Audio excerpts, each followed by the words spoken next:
Deep in the shadows of an ancient forest, a golden light pierces through the darkness. But this is no ordinary radiance. It's the shimmer of deception itself, a supernatural disguise that would change the course of one of humanity's greatest epics. This is the tale of Maricha, a powerful demon whose final act would set in motion events that would shake the very foundations of dharma.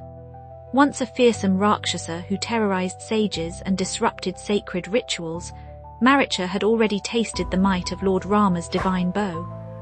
Twice he had faced the Prince of Ayodhya, and twice he had barely escaped with his life, fleeing thousands of miles to the shores of a distant ocean. Now, years later, as Maricha sits in peaceful meditation, having learned the costly lesson of avoiding confrontation with Rama, an ominous visitor arrives at his hermitage.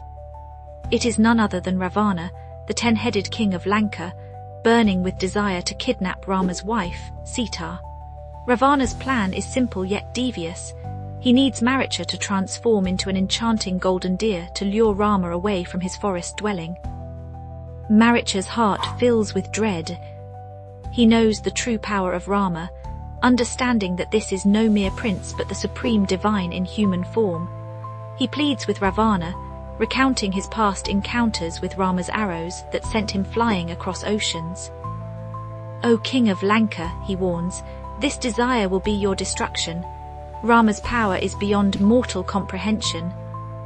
I have seen it, felt it, and barely survived to tell the tale." But Ravana's arrogance knows no bounds. He threatens Maricha with immediate death if he refuses to comply. Maricha faces a tragic choice: certain death at Ravana's hands, or probable death as part of this scheme against Rama. With bitter resignation, he chooses the latter, knowing it would at least serve some purpose in the grand divine play. Through his mastery of magical illusion, Maricha transforms himself into a deer unlike any seen before. His fur shimmers with real gold, studded with precious gems that catch the sunlight like stars. Silver spots adorn his flanks, and his delicate hooves seem carved from precious stones. This extraordinary beauty holds a deadly purpose: to capture Sita's attention and ignite her desire to possess this magical creature.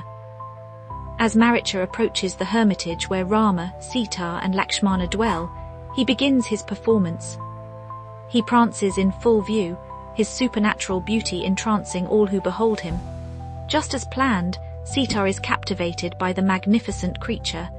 She begs Rama to catch this wondrous deer for her, unknowingly playing into the hands of fate.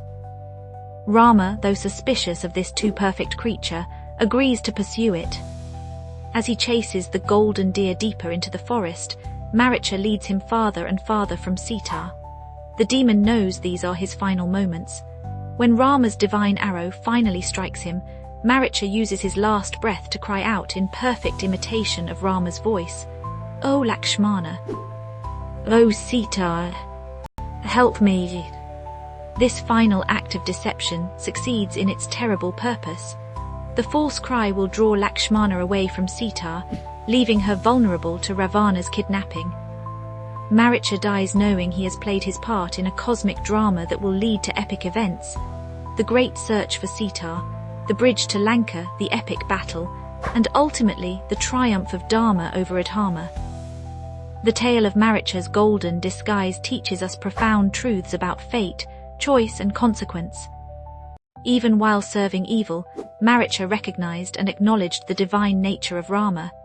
His story reminds us that every action, whether born of choice or compulsion, plays its part in the grand tapestry of existence. In the end, even deception can serve as a catalyst for the ultimate victory of truth and righteousness.